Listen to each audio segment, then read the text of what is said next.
Kevin was telling, I'm doing it for 25 years.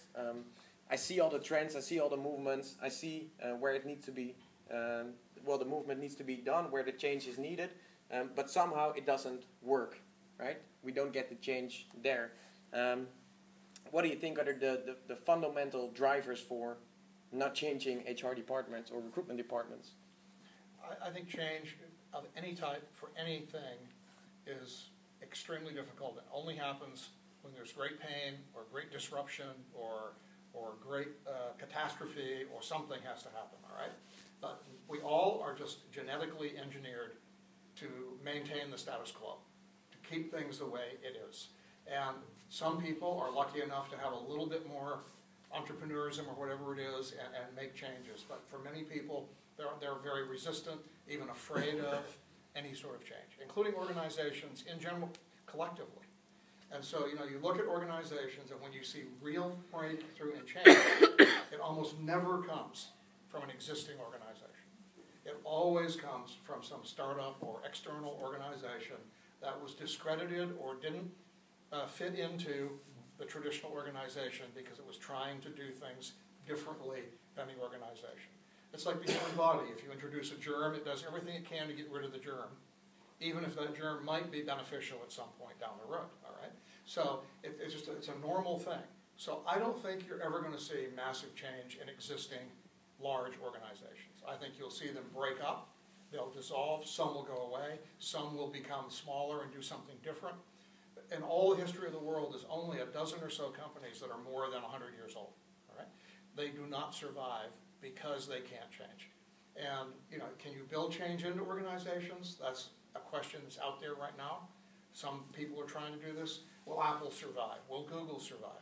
Already there are signs that they're not adapting and not changing in both of those organizations, and they're both young.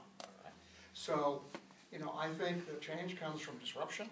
It comes from often young people, doesn't have to be young, but often it is young people who don't know the old way, who never even knew that was the way you were going to do it, didn't know you couldn't do it that way, and went out and started to do something in a very different way. So my belief in change is from entrepreneurism, it's from small startups.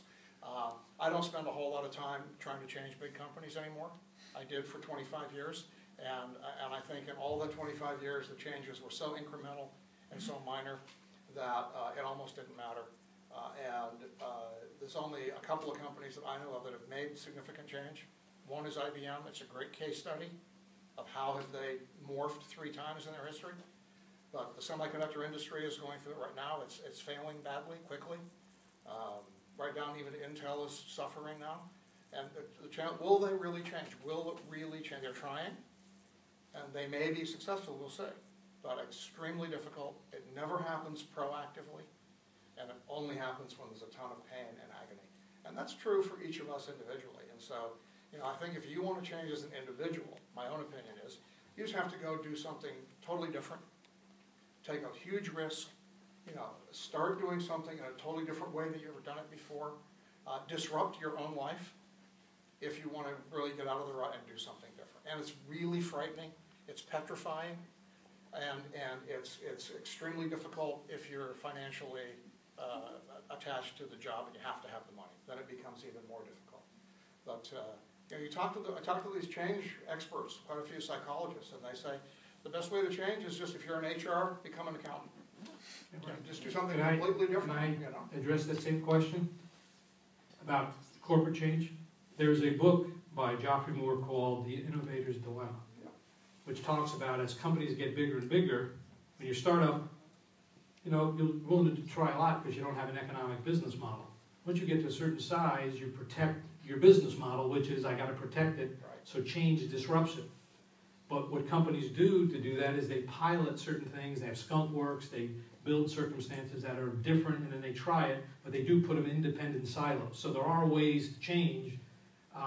You just have to do it in the context of understanding human nature, business nature, corporate life cycles, and figure out how do you combine that to. So if I was in HR, I wouldn't become an accountant. I had been an accountant, don't want to become an accountant. I have a joke about accountants, but it doesn't translate well, so we'll leave it. even accountants don't get it, so you can't be that good. And I try to keep my jokes down to accountant level, so when they don't get them, I don't tell them anymore. That was one of them, and they didn't get that either. But the idea is, I think you can start piloting some of this stuff. I think if I was going to make how HR could change, is really focus on your customer, which in some cases is your candidate. Most cases it's your hiring manager. And I don't think they see HR as a supporting function, they see it as a compliance function. But if you actually can help them hire better people, become better managers rather than influence, I think that's how I would start changing. I think it is possible, it's definitely going to be slow, but I'm certainly not going to throw the bathwater with the child or whatever you do, like throw the child over the bathwater, whatever you do, I don't know. I'll just say we all think it's possible. If you look at history, it's rarely done. Rarely done. There's no carriage manufacturer that made cars. Okay? Yes, but there are, Kevin, however, HR departments that are now texting messages. There are HR people who are building talent portals. There are HR people. That's tweaking. That's not change. Yeah.